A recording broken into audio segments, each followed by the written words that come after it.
You know what they say about server rooms? They smell like desperation, burnt plastic, and energy drinks. Ours had all three, plus the lingering scent of incompetence that seemed to seep from the walls these days. I'm Dave Mitchell, 52, and I'd been keeping this place running for 18 years. Former Army IT specialist back when networks were simpler but the consequences of failure were life or death. Started here in 2007 when I got out of the National Guard making $47K a year fixing other people's mistakes. Now I was pulling $87K as senior network architect, which sounds impressive until you realize I was doing the work of 3 people. It was 2:30 a.m. on a Tuesday when my phone started screaming. Emergency alerts lighting up like Christmas, which meant something critical was dying. I'd gotten these calls maybe 200 times over the years. Sometimes it was hardware failure, sometimes human error, but it was always urgent and always my problem. The drive to the office took 12 minutes through empty streets. I used to make this trip in my old Chevy pickup, windows down, thinking about Army days, when a system failure meant soldiers didn't get supply drops or communication went dark in hostile territory. These days the stakes were different, but the pressure felt the same. Our building looked like every other corporate cube farm from the outside, but the 7th floor was where the real work happened. Badge in, elevator up, key code for the server room. The familiar hum of cooling fans and the soft blue glow of status lights. This was my domain. The monitoring dashboard looked like a medical emergency. Database cluster CPU usage at 97%, memory exhausted, transaction queue backing up faster than I could count. Our main client, a logistics company that handled half the shipping for the eastern seaboard, was dead in the water. Every minute this stayed down meant thousands of delayed packages and very angry phone calls. I pulled up the system logs and started digging, error messages scrolling past like machine gun fire, HTTP 503 errors, TCP timeout failures, deadlocked transactions throwing SQL error codes I'd memorized years ago.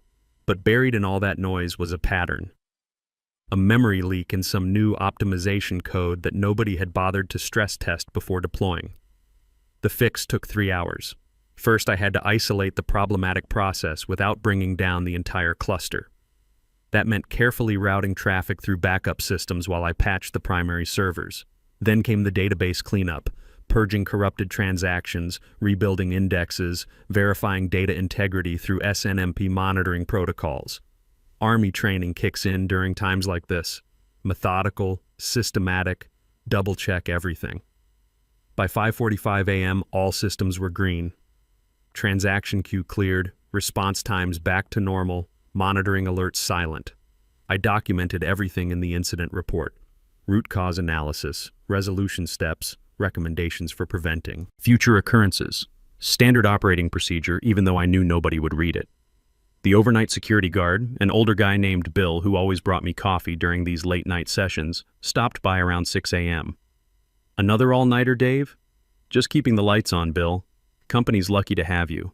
Most places, something like this would take their whole team all week to figure out. Bill was right, but I didn't say anything. False modesty wasn't my style, but neither was bragging. In the Army, you did your job and moved on to the next mission. Same principle applied here.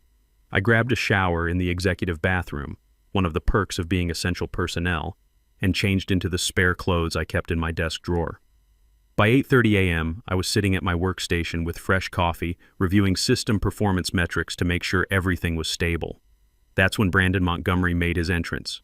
Brandon was 28, had an MBA from some fancy private school whose name he dropped in every conversation, and had been our chief digital officer for exactly 6 months.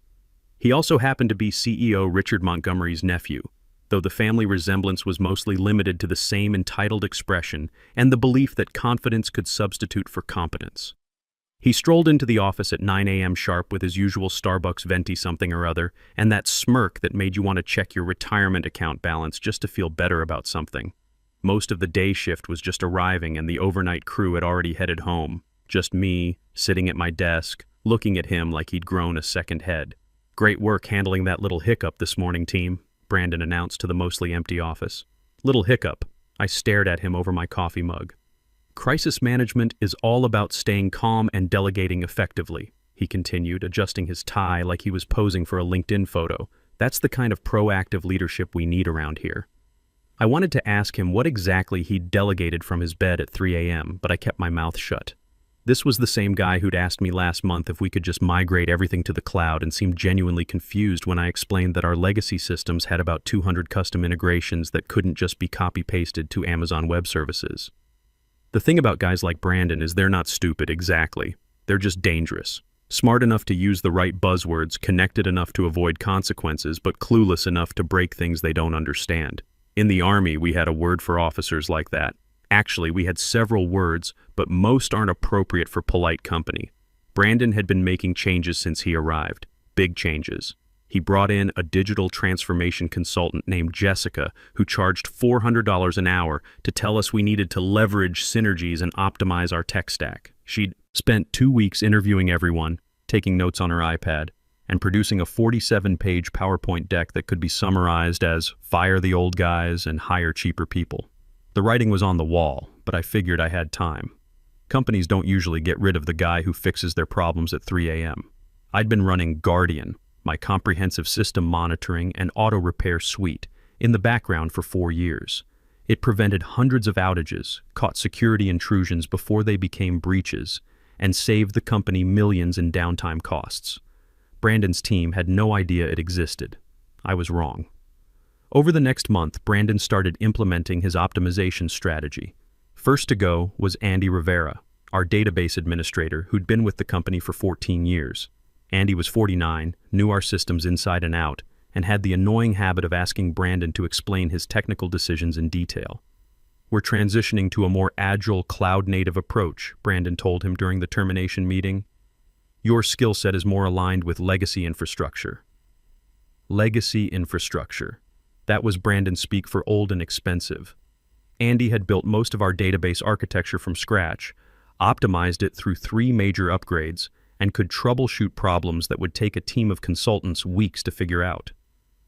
But he was also making $92K a year with full benefits, and Brandon could hire 2 fresh graduates for that price. Neil Patterson went next.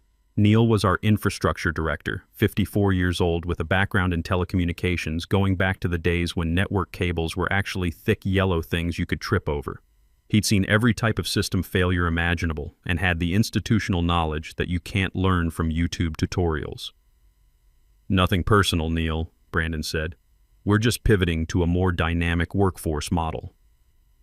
Dynamic workforce model. Translation: young, cheap, and replaceable. The pattern was obvious. Anyone over 45 was getting called into HR for strategic discussions about their career trajectory. Brandon had started scheduling what he called energy assessment meetings with senior staff, asking questions about adaptability to fast-paced environments and comfort with disruptive technologies. The younger guys were nervous but figured they were safe. The offshore transition was happening gradually. A few positions here, a consulting contract there. Death by 1,000 budget cuts. I watched it all from my desk, documenting everything. In the Army, you learn to keep detailed records of command decisions, especially the bad ones. You never know when you'll need evidence later. Meanwhile, Brandon was hiring his transformation team, fresh-faced kids with computer science degrees and exactly 0 real-world experience. They had impressive resumes, internships at startups, certifications in the latest frameworks, GitHub profiles full of sample projects that looked good but had never been tested under actual load. The team lead was a 26-year-old named Casey who'd worked at 3 different companies in the past 2 years. Great at buzzword bingo, terrible at understanding why our 15-year-old ERP system couldn't just be replaced with a trendy new SaaS solution. "Why don't we just containerize everything and move it to Kubernetes?" Casey asked during one particularly painful architecture meeting. "Because," I explained for the 3rd time, "our main application was written in COBOL and interfaces with 47 different vendor systems, most of which don't have APIs. Can't we just write APIs for them?" I looked at Brandon, who was nodding like this was brilliant strategic thinking. "Sure. That would only take about 2 years and cost roughly $3 million. Or," Brandon jumped in, "we could partner with a development firm in Bangalore that specializes in legacy migration. I've got quotes starting at $400K. This was Brandon's solution to everything. Find someone cheaper to do it overseas. He'd already outsourced our help desk to a call center in the Philippines and was negotiating with a firm in Bangladesh to take over network monitoring. The fact that these people would be working in different time zones with limited English skills didn't seem to concern him.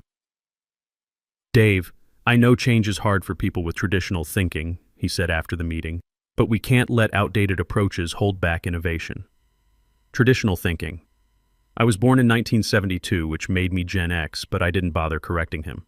Guys like Brandon don't listen to corrections. They just wait for you to stop talking so they can continue being brilliant. The breaking point came in late October. I was in the server room doing routine maintenance when I overheard Brandon on a phone call in the adjacent conference room. The walls were thin, and he wasn't exactly whispering. "No, I understand the timeline pressure," he was saying, "but we can't move forward with the legacy team still in place. They're actively resisting the transition. Actively resisting. I was actively keeping the company running, but apparently that counted as resistance. The old guard has too much institutional knowledge. They make themselves indispensable and then use that as leverage. We need a clean slate." Clean slate. That was a new one. Right, I'll handle Dave Mitchell last. He's the biggest problem, knows where all the bodies are buried, if you know what I mean. But once we get the offshore team fully trained on his systems, we won't need him anymore. I finished my maintenance work and walked back to my desk like nothing had happened. But something had changed. For 18 years, I'd been loyal to this company, worked weekends, handled emergencies, fixed problems that weren't technically my responsibility. I'd turned down 3 job offers from defense contractors because I believed in stability and commitment. That night, I went home to my apartment and opened a beer. My ex-wife, Karen, had gotten the house in the divorce 8 years ago, but I was fine with the smaller place. Easier to maintain, and it was close to my daughter Sarah's college. She was a junior at State, studying computer science, and one of the few people who understood what I actually did for a living. I called her that evening. "Dad, you sound weird. What's wrong?" "Just work stuff." "How's school?" "Don't change the subject." "What happened?"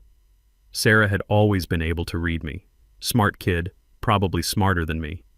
She'd inherited my analytical mind, but not my tendency to keep everything bottled up inside. "They're planning to fire me," I said finally. "The idiots who hired the guy who calls databases data warehouses." I'd told her about Brandon during one of our monthly dinners. She'd listened to my stories about his latest brilliant ideas and declared him aggressively incompetent. "That's the one. Good. You should quit before they get the chance. How long have I been telling you to take that job with Titan Defense?" Titan Defense Systems had been trying to recruit me for 3 years. They handled network security for Pentagon contractors and naval installations. The work was more interesting, the pay was better, and they actually valued experience, critical infrastructure protection, the kind of work where failure meant more than just angry customer emails. But I'd always said no, thinking loyalty mattered. "It's not that simple, Sarah. I've got 18 years invested here." "Dad, you've got 18 years of experience. That's an asset, not a chain." She was right, but it still felt like abandoning ship, even if the ship was being piloted by someone who thought icebergs were just frozen opportunities. The next morning, I got the calendar invite I'd been expecting. Subject line, "Quick sync, HR." No agenda, no context, just a cold little placeholder sitting at 4:30 p.m. on a Friday. The corporate equivalent of a last meal. Friday afternoon came like a slow-motion execution. I spent the morning doing what I'd always done, monitoring systems, reviewing logs, fixing small problems before they became big ones. Around lunch, I got a text from Andy Rivera, who'd been laid off 3 weeks earlier. "Heard through the grapevine you're next on the chopping block. Sorry, man. Word travels fast in the IT community, especially when a company starts hemorrhaging experienced people for no apparent reason other than their birth year." At 4:25 p.m., I walked into conference room B. Brandon was there, perched on the edge of the table like he was doing a photo shoot for Entrepreneur magazine. Next to him sat Patricia Coleman from HR, looking like she'd rather be anywhere else on the planet. "Dave, thanks for coming," Brandon said, crossing one leg over the other like he'd learned the gesture from a TED Talk about power poses. "This won't take long." Patricia slid a manila folder across the table like it might bite her. The tab read "Confidential Employment Termination. As part of our legacy team optimization initiative," Brandon began. "We're restructuring certain senior roles to better align with our future-focused vision." Legacy Team Optimization Initiative. I had to give him credit for creativity. Most companies just called it downsizing. "We really appreciate your years of dedication," he continued, pausing like he was trying to remember what it was I actually did. "But we're moving in a new direction. more agile, more collaborative, more contemporary. There was the youth dagger, wrapped in corporate speak. I opened the folder and scanned the severance agreement. 3-month salary continuation, COBRA coverage for 6 months, standard non-disclosure, and non-compete clauses. The legal language was dense, but I'd learned to read contracts during my Army days when I was responsible for vendor agreements on base IT systems. What caught my attention was Section 7, Intellectual Property and Proprietary Systems. It stated that all company systems and processes would remain property of the company upon employee departure. Standard language, except for one problem. They'd never bothered to update my original employment contract from 2007.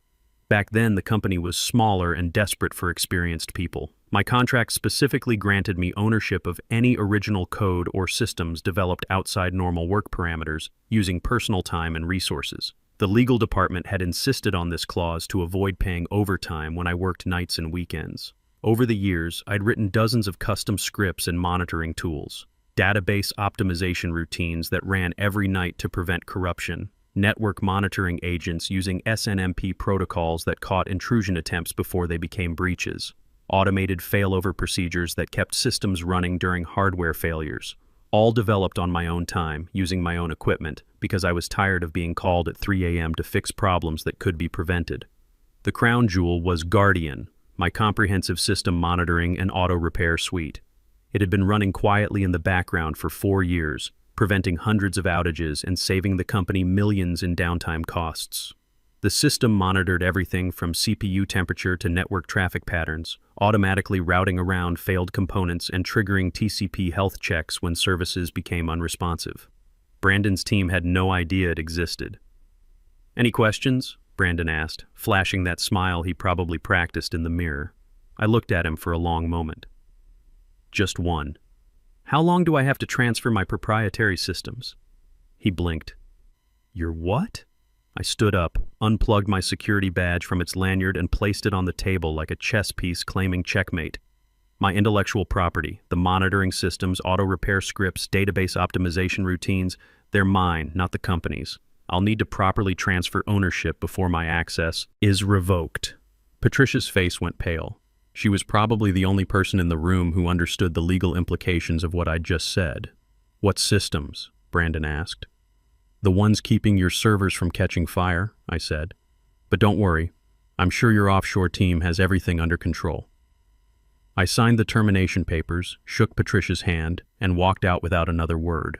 The elevator ride down felt like descending from a burning building. 18 years of my life in that place, and it ended with a 15-minute meeting and a handshake from someone who didn't know a database from a doorknob. I drove to Murphy's Diner, 2 blocks away, and ordered coffee and apple pie. Then I opened my laptop and logged into the system for the last time. Guardian was distributed across 47 servers, monitoring everything from CPU temperature to network traffic patterns. Removing it required careful coordination to avoid triggering immediate alerts. One by one, I transferred ownership of each component from the company repository to my personal servers. The process took 43 minutes and was completely legal.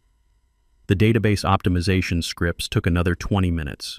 These ran every night at 2 a.m., cleaning up corrupted transactions, rebuilding indexes, and preventing the cascade failures that had plagued the company before I'd written them. Finally, I revoked the automated failover procedures that had been quietly routing traffic around failed systems for the past 3 years. Without these, a single server failure could bring down entire departments. When I finished, I closed the laptop and ordered another piece of pie. Then I called Titan Defense Systems. "Mr. Mitchell, what a pleasant surprise," said Rebecca Martinez, their CTO. "I was just thinking about you. We have a new contract starting Monday. Network security audit for a naval logistics facility in Norfolk. Pentagon clearance requirements, critical infrastructure protection. Interested? What's the pay? $145K base plus security clearance differential. Full benefits, 4 weeks vacation, and a team that actually knows what they're doing."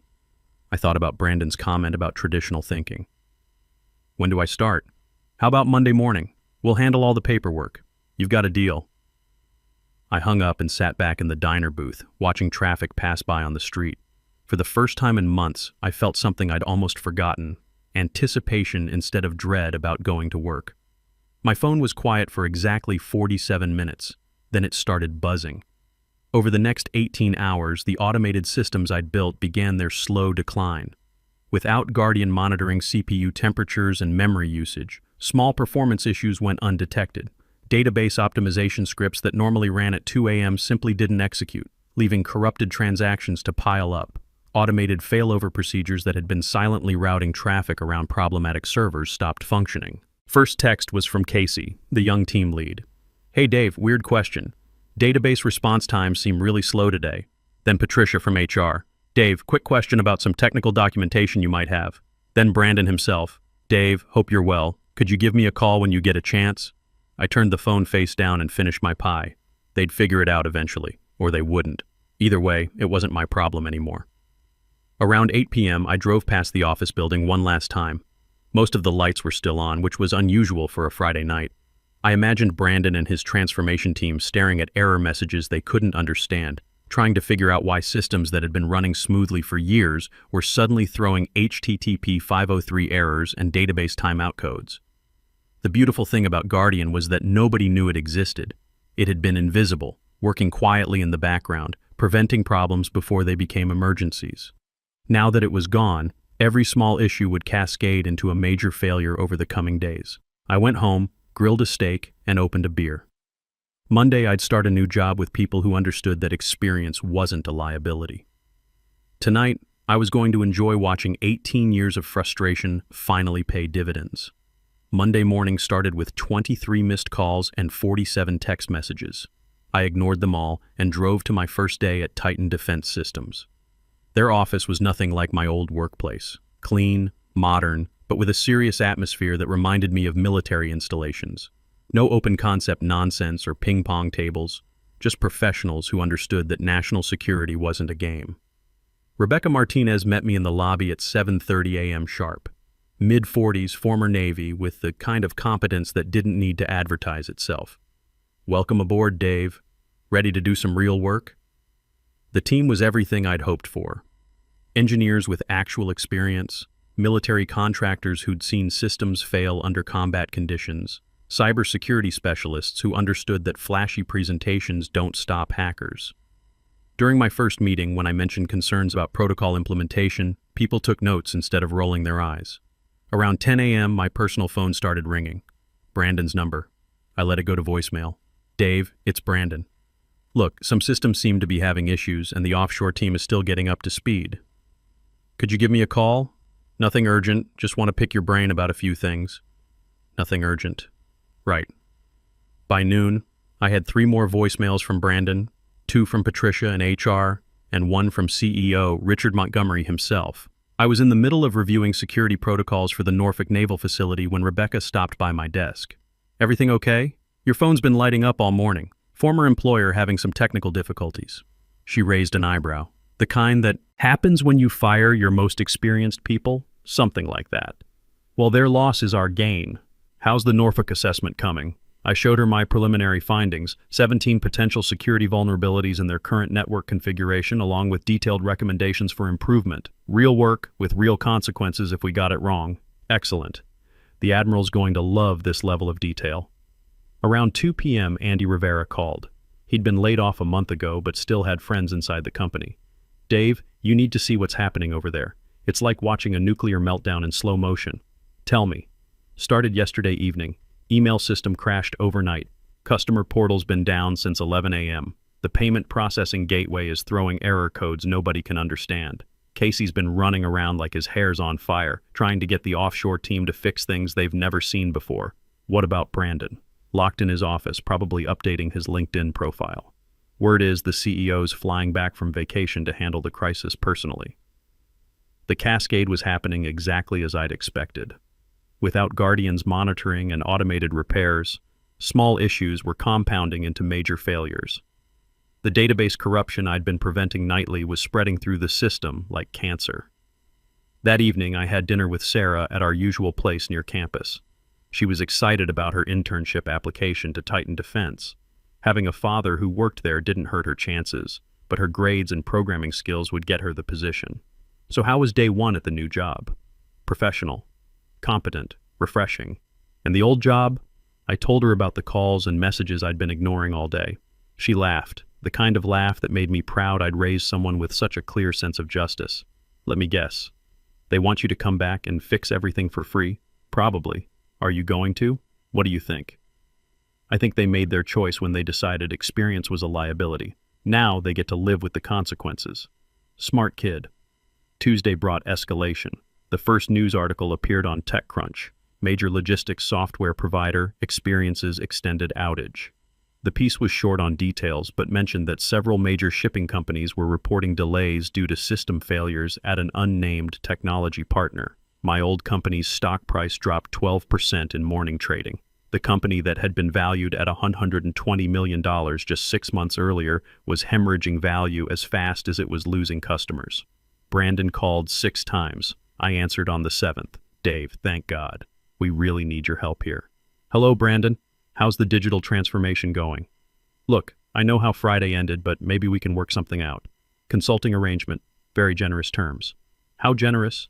Double your old hourly rate. Triple if you can get things stabilized by end of week. I was sitting in Titan's break room, looking out at the Potomac River while eating lunch with people who actually knew what they were doing. Can't help you, Brandon. Dave, please. The board's asking questions. Uncle Richard is furious.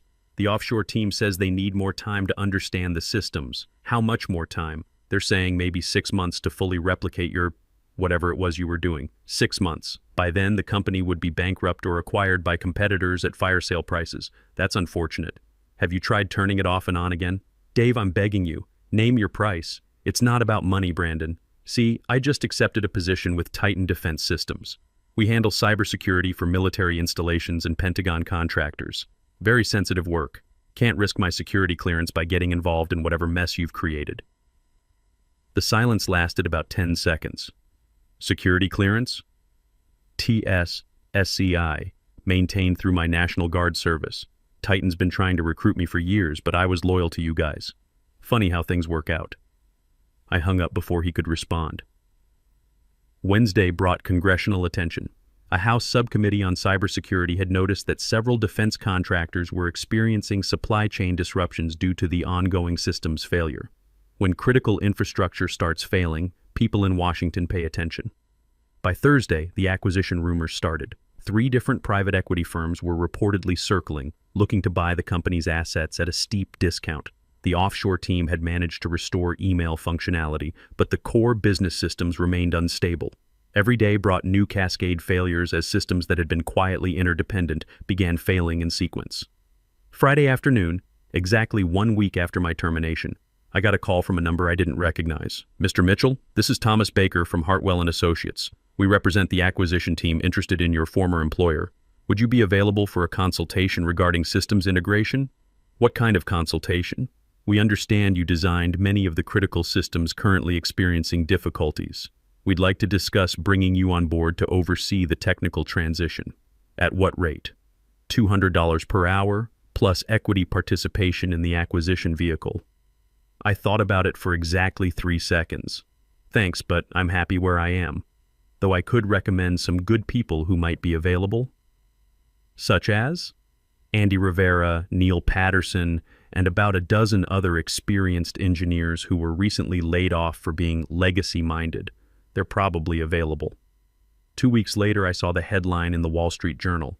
Montgomery Technologies acquired by Hartwell Capital in distressed sale. The purchase price was roughly $30 million, 25% of the company's $120 million valuation from 6 months earlier. The new management team included Andy as CTO and Neil as Director of Infrastructure. Brandon was notably absent from the organizational chart. I heard through industry contacts that he'd started a consulting firm focused on digital transformation strategies. His LinkedIn profile still listed him as a thought leader in enterprise modernization, though his endorsement count had dropped significantly. These days, I work on systems that actually matter. Naval communications networks, cybersecurity for defense contractors, infrastructure that keeps the country running. My colleagues respect experience instead of fearing it. When I speak in meetings, people listen. Last month, Sarah got accepted to Titan's summer internship program. Not because of me, but because she earned it with her skills and intelligence. She'll graduate next year into a field that values both innovation and wisdom. Sometimes I drive past my old building during lunch. The parking lot is mostly empty now, and there's a for lease sign visible through the front windows. Progress, I suppose. The best revenge isn't always dramatic. Sometimes it's just letting people face the natural consequences of their decisions while you build something better somewhere else. The server room at Titan smells like success. Clean, cool, and professionally maintained. No desperation, no burnt plastic, no energy drinks. Just the quiet hum of systems that work exactly as they're supposed to, maintained by people who understand that experience isn't a liability. It's a liability only when you're too arrogant to value it.